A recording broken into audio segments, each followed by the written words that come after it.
జగన్మోహన్ రెడ్డి ముఖ్యమంత్రిగా ఉన్న సమయంలో పొన్నవోలు సుధాకర్ రెడ్డి కుమారుడైనటువంటి పొన్నవోలు కార్తిక్ రెడ్డికి అడ్డగోలుగా ఈ గ్రానైట్ల లీజ్ అనేది మంజూరు చేశారని, ఈ నేపథ్యంలోనే పొన్నవోలు కార్తిక్ రెడ్డి ఈ కేసులో అరెస్ట్ అయ్యే అవకాశం ఉంది.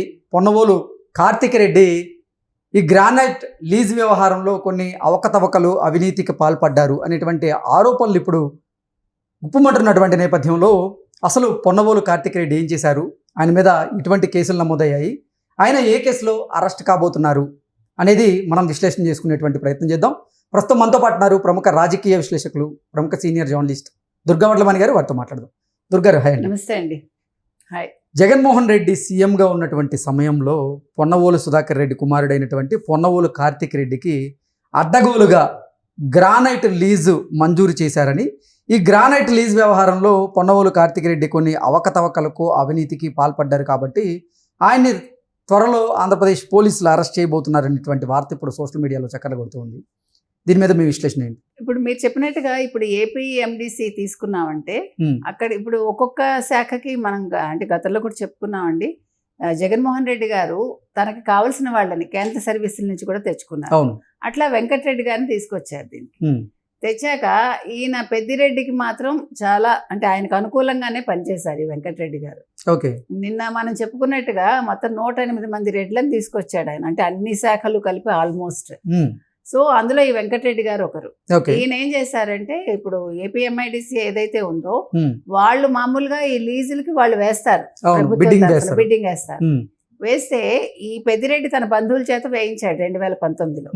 వేయించినప్పుడు ఈ వెంకటరెడ్డి గారు ఈ గవర్నమెంట్ బిడ్డింగ్ తీయించేసి, అంటే వాళ్ళది 3వదో ఎంతో, వాళ్ళది 4వదో, దాన్ని తీయించేసి తర్వాత తమిళనాడు నుంచి ఒక 28 మంది వాళ్ళు వేశారు లీజ్ కావాలని. ఇదేంటంటే కలర్ గ్రానైట్ అన్నమాట, అంటే మేబీ కాస్ట్లీ ఉండొచ్చు బాగా. సో దానికోసమని పెద్దిరెడ్డి కన్ను దాని మీద పడింది. పడ్డాక ఏం చేశారు వీళ్ళు, మొత్తం ఆ లీజులు అంటే వాళ్ళకి ఎవరికి ఇవ్వకుండా, పాత వాళ్ళు అప్లై చేసిన వాళ్ళు ఎవరికి ఇవ్వకుండా పెద్దిరెడ్డి బంధువులు ఎవరైతే ఉన్నారో వాళ్ళకి 5 గ్రానైట్ లీజులు ఇచ్చేసారు. ఓకే. ఇచ్చేసి అంటే అధికారాన్ని అడ్డం పెట్టుకొని ఈ వెంకటరెడ్డి తనకి నచ్చిన వారికే ఈ గ్రానైట్ లీజ్ అనేది మంజూరు చేశారు. వీళ్ళందరూ ప్రభుత్వ ఉద్యోగులు అని ఎప్పుడో మర్చిపోయారని మనం చెప్తూనే ఉన్నామండి. వెంకటరెడ్డి కూడా నేను అసలు కేంద్ర సర్వీస్ నుంచి వచ్చాను, నేను ఒక ప్రభుత్వ ఉద్యోగిని అని గుర్తుపెట్టుకోకుండా ఆయన చేసిన పని ఏంటంటే పెద్దిరెడ్డికి అనుకూలంగా, అంటే పెద్దిరెడ్డి ఆయనకి బాస్ అన్నమాట, పెద్దిరెడ్డికి అనుకూలంగా చేశాడు. మీరు చెప్పినట్టు పొన్నవోలు కార్తిక్ రెడ్డికి కూడా లీజులు ఇప్పించాడు. ఇప్పుడు పొన్నవోలు సుధాకర్ రెడ్డి అంత లాయల్ గా ఉండడానికి ఇవన్నీ కూడా రీజన్స్ కావచ్చు. జగన్మోహన్ రెడ్డి గురించి ఆయన చాలా లాయల్ గా మాట్లాడతారు కదా. మరి పొన్నవోలు కార్తిక్ రెడ్డి ఈ లీజ్ విషయంలో, ఈ గ్రానైట్ లీజ్ విషయంలో ఆయన చేసినటువంటి అవకతవకలు కానీ, అవినీతి కానీ ఏంటి అంటే ఏం చెప్తారు? చాలా ఉన్నాయండి. ఇప్పుడు మనం తీసుకుంటే 2020 నుంచి వీళ్ళందరికీ కూడా ఈ లీజులు వచ్చేసాయి. వచ్చాక వీళ్ళు ఒక్కొక్క ఇది తీసుకున్నారంటే, మీరు ఒక్కొక్క ఏరియాది వీళ్ళు ఎంతెంత అవకతవకలు చేశారు, ఎంతెంత అన్యాయాలు చేశారంటే గవర్నమెంట్కి ఎంత నష్టం వాటిల్లింది దీనివల్ల, అది గమనించాలండి. వీళ్ళు చేసిన పనుల వల్ల గవర్నమెంట్కి ఎంత నష్టం వచ్చింది. ముఖ్యంగా వెంకటరెడ్డిని ఇందులో మనం ఇన్వాల్వ్ చేసి గవర్నమెంట్ ఇప్పుడు ఏం చేయాలంటే, ప్రస్తుతం తెలుగుదేశం కూటమి ఏదైతే ఉందో ముందు వెంకటరెడ్డి మీద చర్యలు తీసుకుంటే మొత్తం అన్ని బయటకు వస్తాయండి. ఇప్పుడు ఒక కార్తిక్ రెడ్డిని అరెస్ట్ చేస్తే పని అయిపోదు. ఈ అధికారులు ఎవరైతే ఉన్నారో ముందు ఈ అధికారులు పారిపోకుండా కట్టడి చేయాలి, వీళ్ళ పాస్పోర్ట్ సీజ్ చేయాలి. ఇప్పుడు మనం చూస్తున్నాము ఒక్కొక్కళ్ళు ఎక్కడికి, వాసుదేవ్ రెడ్డి ఏమయ్యాడో మనకు తెలియదు బెవరేజెస్ది. ఎందుకు చెప్తున్నామంటే ఇప్పుడు వీళ్ళు ఏమైతుందంటే వీళ్ళకి ఈ అండ చూసుకుని, మీరు ఇందాక చెప్పినట్టుగా ఈ వీళ్ళెవరు వైసీపీ వాళ్ళ అండ చూసుకుని వీళ్ళందరూ కూడా వాళ్ళ ప్రదేశాలు వదిలిపెట్టి వెళ్ళిపోతున్నారు. ఎప్పుడైతే ఈ ఫైల్స్ దొరుకుతున్నాయి, ఎప్పుడైతే ఇదేంటి కంప్యూటర్ అన్ని హార్డ్ డిస్క్లు అవన్నీ దొరికి మొత్తం వివరాలు సేకరించడానికి ఎప్పుడైతే అనుకూలంగా ఉందో వాళ్ళు ఆయా ప్రాంతాలు వదిలిపెట్టి పారిపోతున్నారు. ఈ పారిపోవటానికి ముందే ప్రభుత్వం వీళ్ళ మీద దృష్టి పెట్టాలని మనం చెప్తున్నాం. ఎందుకంటే వాళ్ళు ఎందుకు అవకాశం ఇస్తున్నారు? మీరు ఇన్ని రోజులు ఎందుకు ఉంటాయి ఫైల్స్, ఇన్ని రోజులు మాయం చేయకుండానే ఉంటారంటారా? ఇప్పుడు మనం చూసాం కదండి, ఆంధ్రప్రదేశ్ లో కూటమి ప్రభుత్వం కొలువుదీరి ఈ రోజుకి 50 రోజులు దాటినటువంటి నేపథ్యంలో 50 రోజులు అసలు వాళ్ళు ఈ ఫైల్స్ ని కదిలించకుండా అలాగే పెట్టుంటారంటారా? నిన్న మనం చూసాం రెవెన్యూ శాఖలో ఏం జరిగిందో, మొత్తం కాల్చేశారు. కొన్ని చోట్ల ఫైల్స్ మాయమయ్యాయి అంటున్నారు. ఎంత మాయమైనా కూడా రప్పించలేరంటారా మీరు? మీకు మొత్తం అంతా కూడా తవ్వి తీయలేరంటారా? కాకపోతే టైం పడుతుంది అంతే. ఏ టైం పట్టినా తీయడానికి అయితే అవకాశం ఉందండి. ఇప్పుడు కంప్యూటర్కి సంబంధించిన అవైనా కూడా తీయడానికి ఉంది కదా, మనకి హార్డ్ డిస్క్ వాళ్ళు తగలేసినా కూడా మళ్ళా మనం డేటా తిరిగి తెచ్చుకోవచ్చు, రికవర్ చేయొచ్చు కదా. కాబట్టి ఇవన్నీ టైం టేకింగ్. ఇప్పుడు ఏంటంటే వీళ్ళు ఇమీడియట్ ఒక యుద్ధ ప్రాతిపదికన ప్రస్తుత ప్రభుత్వం ఏం చేయాలంటే ఒక్కొక్క శాఖకి సంబంధించి ఒక కమిటీ లాగా వేసి అష్టదిగ్బంధనం లాగా చేయాలి. లేకపోతే మీకు పనులు జరగవు. ఎవడికి వాడు తప్పించేసుకుంటాడు, ఎవడికి వాడు పారిపోతాడు. ఇప్పుడు ఇంకొకటండి, ఇప్పుడు ఉద్యోగాన్ని నమ్ముకుని ఎవడు లేడు. ఇప్పుడు కేంద్ర సర్వీస్ నుంచి వచ్చినప్పటికీ వాళ్ళ జీతం మీద ఆధారపడి ఎవడు బతకట్లా. మనం చూసాం చాలా మంది ఆఫీసర్లు, మనం ఆల్రెడీ మాట్లాడుకున్నాం. వాళ్ళు కావాల్సింది సంపాదించుకున్నారు కాబట్టి they are not bothered about their job అన్నమాట. ఇప్పుడు మనిషికి ఏమైందంటే గౌరవం అవసరం లేదు, ఉద్యోగం అవసరం లేదు.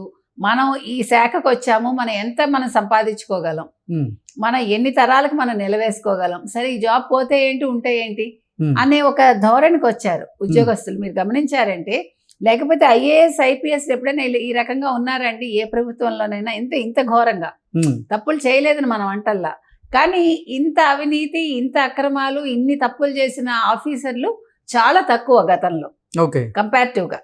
మనకి ఈ 2019 నుంచి 24 వరకు మీరు తీసుకున్నారంటే ఈ వైసీపీ ప్రభుత్వంలో జరిగిన అవకతవకలు కావచ్చు, ఆఫీసర్లు ఆగడాలు కావచ్చు, అంటే వాళ్ళు చేసినవన్నీ కూడా గత ప్రభుత్వాలతో పోలిస్తే ఇది చాలా ఎక్కువ. అంటే వీళ్ళకి ఒక ధైర్యం వచ్చేసిందండి. ఈ గ్రానైట్ లీజ్ వ్యవహారంలో పొన్నవోలు కార్తిక్ రెడ్డి ఎంత పెద్ద మొత్తంలో అవకతవకలు, అవినీతికి పాల్పడ్డారంటే ఏం చెప్తారు? అమౌంట్ మనం ఏం చెప్పగలమండి, ఇవన్నీ కోట్లలోనే ఉంటాయి. ఇంత అమౌంట్ అని మనం వి కెనాట్ సే ఎనీథింగ్. ఏదైనా మీరు ఈ ప్రభుత్వంలో తీసుకుంటే మనం మాట్లాడేటప్పుడు కూడా కోట్లు తప్ప లక్షలు ఈ మధ్య కాలంలో మనం మాట్లాడాల.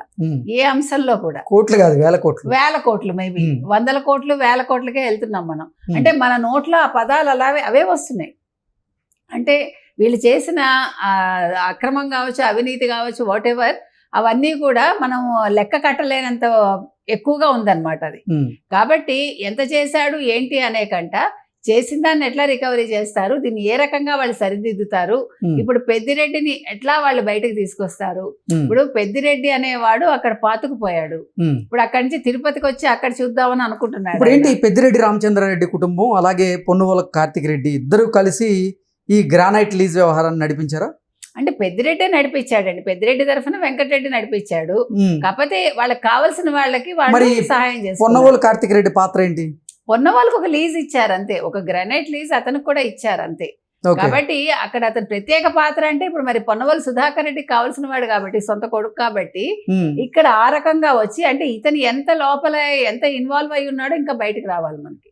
అంటే పెద్దిరెడ్డి తోటి ఇతనికి ఉండే అనుబంధం ఎంత వరకు ఉంది అనేది ఇంకా పూర్తిగా బయటకు రాలేదు మనకి. అది ఇప్పుడు మీరు ఇందాక అడిగిన దానికండి మనం చూసుకుంటే పొన్నలూరు ప్రత్యూష యజమానిగా ఉన్న సుదర్శన్ గ్రానైట్స్కి వచ్చి 4540 హెక్టార్లు, అమర కమోడిటీస్కి 6553 హెక్టార్లు, పొన్నలూరు అమర్నాథ్ రెడ్డి యజమానిగా ఉన్న ఉషశ్రీ కమోడిటీస్ అండ్ వెంచర్స్కి వచ్చి 3729 హెక్టార్లు, తిక్కవరపు ప్రభాస్ కుమార్ రెడ్డి యజమానిగా ఉన్న అమరం కమోడిటీస్ అండ్ వెంచర్స్కి 11,583 హెక్టార్లు, అలాగే 1,875 హెక్టార్లు కలిపి మొత్తం 5 లీజులు మంజూరు చేశారు.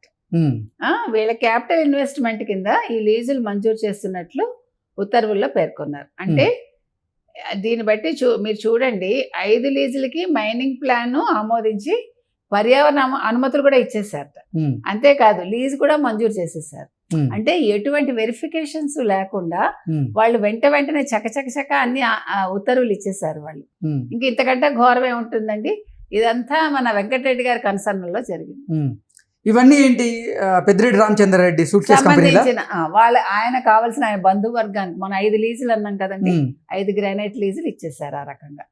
సో ఇక్కడ ఇంకొకటి ఏంటంటే మీరు అన్నట్టుగా జగన్ ప్రభుత్వంలో మనకు అదనపు ఏజీగా ఎవరైతే పనిచేశారో పొన్నవోలు సుధాకర్ రెడ్డి కుమారుడు పొన్నవోలు కార్తిక్ రెడ్డికి అయితే అడ్డగోలుగా గ్రానైట్ లీజ్ మంజూరు చేసేసారు.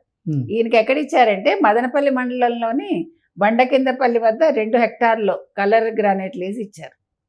ఓకే, సో గతంలో వేరే వాళ్ళు చేసుకుంటే అది కూడా వాళ్ళు తీయించేసి ఇతనికి ఇచ్చేసాను అనమాట. మొత్తానికి ఏదైనానండి ఇప్పుడు ఒక్కొక్కటి బయటకు వస్తున్నాయి, ఏం ప్రయోజనం అండి? వాటి మీద చర్యలు కావాలి. ఇప్పుడు వీళ్ళందరూ కూడా పారిపోకుండా వెంటనే ప్రభుత్వం చర్యలు తీసుకోకపోతే ఎవరికి వాళ్ళు సూట్ కేసులు సర్దుకుని పారిపోతారు వేరే దేశాలకు, అంతే.